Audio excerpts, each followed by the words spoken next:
ప్రార్థన చేసుకుందాం. మహోన్నతుడేసయ్య స్తోత్రం, మీ మంచి సమయాన్ని బట్టి స్తోత్రం ప్రవర్తండి. మీకు మహిమ ఘనత ప్రభావం చూపిస్తున్నాము. ఇంతవరకు ఆరాధన నడిపించిన విధానం బట్టి స్తోత్రం. ఇంకా వాక్య భాగంలో మీ స్వరంతో వినిపించి మిమ్మల్ని బలపరచేస్తున్నాము. మీకే మహిమ ఘనత ప్రభావం చూసి మా ప్రభు రక్షకుడిని యేసుక్రీస్తు దేవుని ప్రార్థించి వేడుకున్నాం దేవా తండ్రి, ఆమేన్. ఈరోజు వాక్య భాగంలో ఎక్సోడస్ అంటే నిర్గమకాండము 24వ అధ్యాయము 12 నుంచి 18. హల్లెలూయా. నిర్గమకాండము 24వ అధ్యాయము 12 నుంచి 18 చూసుకుందాం. అప్పుడు యెహోవా మోషేతో ఇట్లనెను, నీవు కొండ ఎక్కి నా యొద్దకు వచ్చి అచటి నుండుము. నీవు వారికి బోధించినట్లు నేను రాసిన ఆజ్ఞలను ధర్మశాస్త్రమును రాతి పలకల మీద నీకు ఇచ్చేదను అనగా ఏమైంది? వీళ్ళు వెళ్తున్నారు. మోషేయు అతని పరిచారకుడైన యెహోషువయు లేచిరి. మోషే దేవుని కొండ మీదకి ఎక్కెను.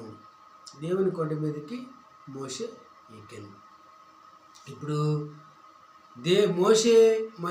మోషేని ఆ కొండ మీదకి రమ్మని దేవుడు పిలవగా మోషేను తన శిష్యుడైన యెహోషువను ఇద్దరు లేచి కొండ మీదకి ఎక్కారు.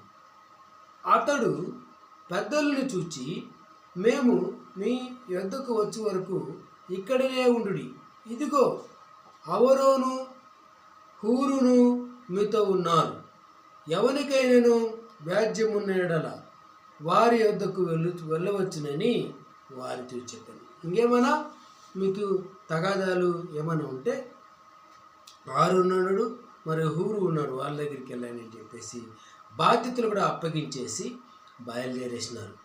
యెహోవా 16వ వచనం, యెహోవా మహిమ సీనాయి కొండ మీద నిలిచెను. మేఘములు 6 దినములు దాన్ని కమ్ముకొనును. మేఘాలు దేవుని యొక్క మహిమతో కమ్ముకున్నదంట. యెహోవా మహిమ సీనాయి కొండ మీద నిలిచెను. సీనాయి కొండ మీద యెహోవా మహిమ నిలిస్తే మేఘములు 6 దినములు దాన్ని కమ్ముకొనెను. 7వ దినమున ఆయన మేఘముల నుండి మోషేను పిలిచినప్పుడు, మేఘముల నుంచి ఆయన మోషేను పిలిచినప్పుడు యెహోవా మహిమ ఆ కొండ శిఖరం మీద దహించు అగ్ని వలె ఇశ్రాయేలీయుల కన్నులకు కనపడింది. ఎట్లా కనపడిందంట? దహించు అగ్ని వలె ఇశ్రాయేలీయుల కన్నులకు కనపడింది. అప్పుడు మోషే ఆ మేఘములో ప్రవేశించి కొండ మీదకి ఎక్కెను. మోషే కొండ మీద రేయింబవళ్ళు 40 దినములు ఉండెను. 40 రోజులు కొండ మీద ఉన్నాడంట. ఇప్పుడు దేవుని దగ్గరికి వెళ్ళినప్పుడు దేవుని యొక్క మహిమ కనుక్కున్నది. కొండ మీదకి ఎక్కినప్పుడు దేవుడు మోషేతో మాట్లాడాడు. హల్లెలూయా. అది అలా ఉన్నది. మనము 2వ కీర్తన చూద్దాం.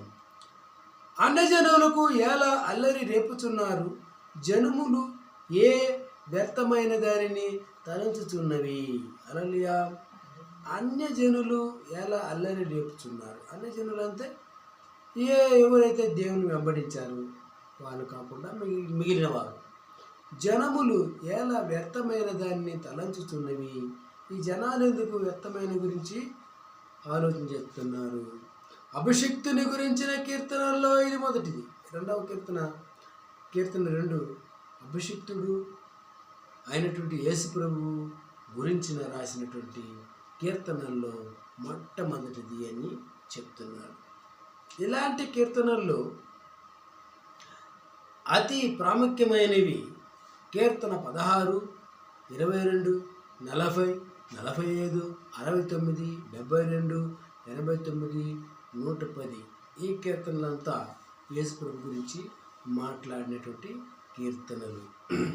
ఈ 2వ కీర్తనను కొత్త ఒడంబడికలో కొన్నిసార్లు ఎత్తి రాయడం జరిగింది. ఈ 2వ కీర్తన కొత్త ఒడంబడికలో ఎత్తి రాయడం జరిగింది అని చెప్తున్నారు. 1-2 వచనాలు అపోస్తల కార్యముల్లోను 4వ అధ్యాయము 25 నుండి 26లోను, 7వ వచనం అపోస్తల కార్యము 13:33లోను, హెబ్రీయులకు రాసినటువంటి పత్రికలో 1:5లోను, హెబ్రీయులకు రాసినటువంటి పత్రిక 5:5లోను ఈ కీర్తనలో ఉన్న అంశాలే రాసినారు. 9వ వచనం ప్రకటన గ్రంథంలో 2:27లోను, మరియు ప్రకటన గ్రంథం 12:5లోను, ప్రకటన గ్రంథం 19:15లోను ఉన్నట్టు సంబంధం ఉన్నట్టు, క్రీస్తులో ఈ లోకానికి రాకముందు వందల సంవత్సరాల క్రితమే ఆయన గురించిన విషయాలు రాసి ఉన్న గంభీరమైన భవిష్యత్ వాక్కు ఈ కీర్తన. హల్లెలూయా. అది అలా ఉన్న 2వ వచనంకల్లా, మనము వారి కట్లు తెప్పుదుము రండి, వారి పాశ్యములను మన యొద్ద నుండి పారవేదుము రండి అని చెప్పుకొనుచు భూరాజులు బహు వాక్కును ఆయన అభిషక్తునికి విరోధముగా నిలబడుతున్నారు, ఏలికలు ఏకభవించి ఆలోచన చేయుచున్నారు. ఇది 2వ కీర్తన 3వ కీర్తన కలుపుకుంటే మంచి అర్థాన్ని మనకిస్తుంది. ఏమంటే మొదటి వచనంలో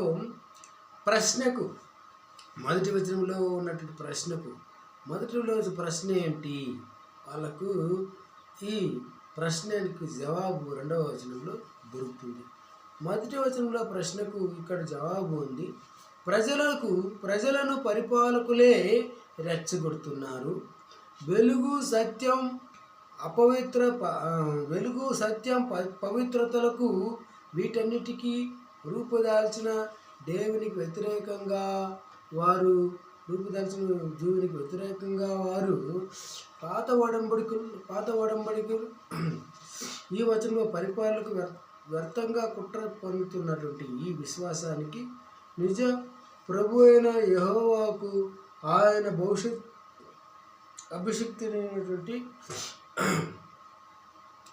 అభిషిక్తుడైనటువంటి వారికి వ్యతిరేకంగా పాత ఒడంబడికలో రోజుల్లో రాజులు, ప్రవక్తలు, యూజులు అభిషేకం పొందేవారు. మరియు కొత్త ఒడంబడికలో యేసుక్రీస్తు అభిషిక్తుడు. ఆయనే తన ప్రజలకు రాజు, ప్రవక్త, యాజీ. ఈ కీర్తనలో ఆయన రాజరికం మాత్రమే కనిపిస్తూ ఉంది. హల్లెలూయా. ఈ వచనంలో కనిపించే పరిపాలకుల వ్యతిరేకత కుట్రలు ప్రత్యేకించి క్రీస్తు సులువు మరణానికి సంబంధించినవి. అపోస్తల కార్యములు కానీ యేసు ప్రభు వ్యతిరేకంగా లేచిన వారందరికీ అది ఏ కాలమైనా ఈ వచనం వర్తిస్తుంది. హల్లెలూయా. భూరాజులు 3వ వచనం, భూరాజులు యెహోవాకు ఆయన అభిషిక్తునికి విరోధంగా నిలబడుతున్నారు, ఏలికలు ఏకీభవించి ఆలోచన చేయుచున్నారు.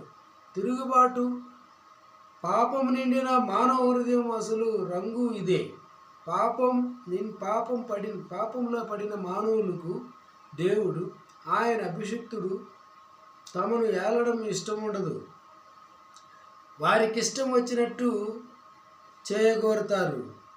దేవుని అమూల్య వాక్కును, జీవమిచ్చే ఆజ్ఞలను తమను దాస్యంలో బంధించి ఉంచే బంధకాలు వాళ్ళు ఎంచుకుంటారు. ఈ విధంగా వారు తమ గొప్ప దుర్మార్గతతో కూడా తమ గొప్ప అజ్ఞానాన్ని బయట పెట్టుకుంటారు. వారు బానిసత్వం నుండి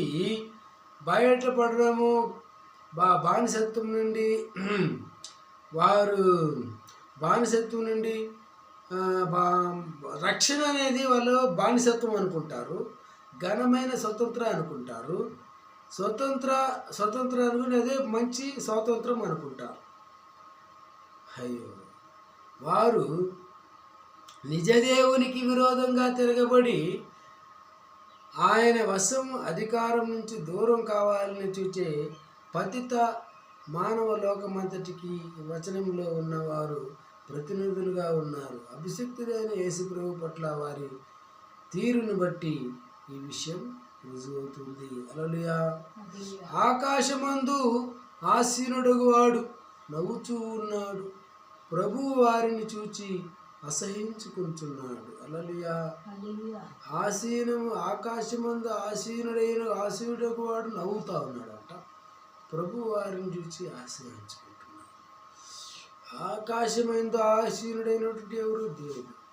దేవుడు నవ్వుతూ ఉన్నాడని చెప్తున్నాడు. హల్లెలూయా. వినోదంగా ఉంది. ఇది పెద్ద వినోదంగా ఉంది, ఇది పెద్ద తిన్నా చూసినట్టుంది అంటారు. హల్లెలూయా. దుర్బలమైన మనుషులు తన పథకాలను వ్యతిరేకించేందుకు చేస్తున్న ప్రయత్నాలను చూసి తిరస్కార భావంతో నవ్వుతూ ఉన్నాడంట. నాకేమి నచ్చల అని చెప్తున్నాడు. ఎవరు? దేవుడు. దేవుడు నవ్వుతో మనుషులు దుర్మార్గతకు వ్యతిరేకంగా ఆయన తీవ్ర కోపం కలిసి ఉంది. హల్లెలూయా. నవ్వడంలో ఆయన నవ్వుతూ ఉండడం అంటే ఆయన కోపం, దాంట్లోనే ఎవరిపైన కోపం ఉంటే నవ్వుతారు, హేళనగా నవ్వుతారు, ఎగతాళిగా నవ్వుతారు. హల్లెలూయా. ఇది ఎగతాళి నవ్వు. ఎవరు? దేవుడు చేస్తూ నవ్వుతున్న నవ్వు ఎగతాళి. ఒరే దుర్మార్గులారా, నాకు వ్యతిరేకంగా మీరంతా చేసి నరకానికి వెళ్ళిపోతున్నారు కదా అని నవ్వుతున్నాడు, ఎగతాళిగా నవ్వుతున్నాడు. హల్లెలూయా. ఆయన ఉగ్రుడై వారితో పలుకును, ప్రచండ కోపము చేత వారిని తల్లడింపజేయును. ఆయన కోపం వచ్చిన ఉగ్రుడై ఆయన కోపంతో పలుకుతాడు, ప్రచండ కోపం చేత వారిని తల్లకిందులు చేసేస్తాడు. హల్లెలూయా.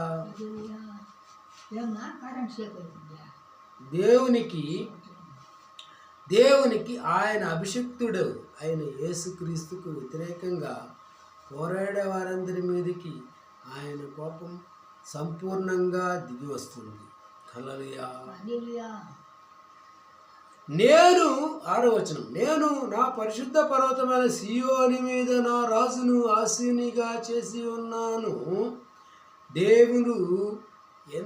దేవుడు ఎన్నుకున్న రాజు అంటే ఆయన అభిషేకించిన యేసు ప్రభువే. హల్లెలూయా. దేవుడు ఎన్నుకున్న రాజు అంటే ఆయన అభిషేకించిన యేసు ప్రభువే. సియోను అంటే యెరూషలేమే. అయితే పరలోకం యెరూషలేం కూడా అయితే పరలోకం యెరూషలేం కూడా ఉంది. ఇక్కడ ఇప్పుడు యేసు తన తండ్రి సింహాసనంపై కూర్చుని ఉన్నాడు. హల్లెలూయా. 7వ వచనం, కట్టడలను నేను వివరించెదను. యెహోవా నాకిలాగు సెలవిచ్చును, నీవు నా కుమారుడవు, నేడు నిన్ను కని ఉన్నాను. హల్లెలూయా. నీ కట్టడలను నేను వివరించెదను. యెహోవా ఇలాగ సెలవిచ్చుచున్నాడు, నీవు నా కుమారుడవు, నేడు నిన్ను నేను కని ఉన్నాను. హల్లెలూయా. ఇక్కడ దీని తరువాత 2 వచనాల్లో అభిషిక్తుడైన రాజు తానే మాట్లాడుతున్నాడు. మనుషులు ఎలాంటి వ్యతిరేకత ఎప్పటికీ ఆపలేని విషయాలు కొన్నిటిని దేవుడు నిర్ణయించాడు. ఈ వచనంలో బెత్లెహేములో యేసు ప్రభు జన్మానికి గాని, ప్రపంచం పుట్టక మునుపు నిత్యత్వములో ఎప్పుడో గతంలో జరిగిన సంఘటనలకు గాని వర్తించదు. క్రీస్తు రాయబారి పౌలు క్రీస్తు చనిపోయి